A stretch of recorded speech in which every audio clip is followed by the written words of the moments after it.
فأما الإنسان إذا ما ابتلاه ربه فأكرمه ونعمه فيقول ربي أكرمن وأما إذا ما ابتلاه فقدر عليه رزقه فيقول ربي أهانن كلا بل لا تكرمون اليتيم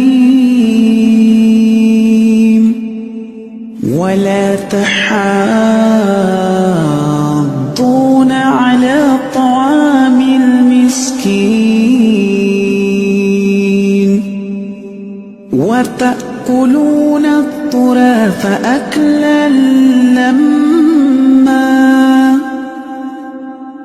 وتحبون المال حبا جما كلا إذا دكت الأرض دكا دكا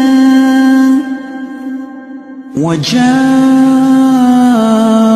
ربك والملك صفا صفا وجيء يومئذ بجهنم يومئذ يتذكر الإنسان وأنى له الذكرى يقول يا ليتني قدمت لحياتي فيومئذ لا يعذب عذابه أحد ولا يوثق وثاقه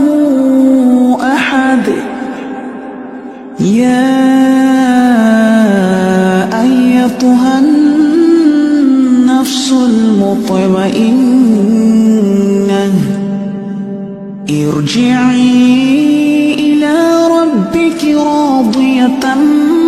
مرضية فادخلي في عبادي وادخلي جنتي.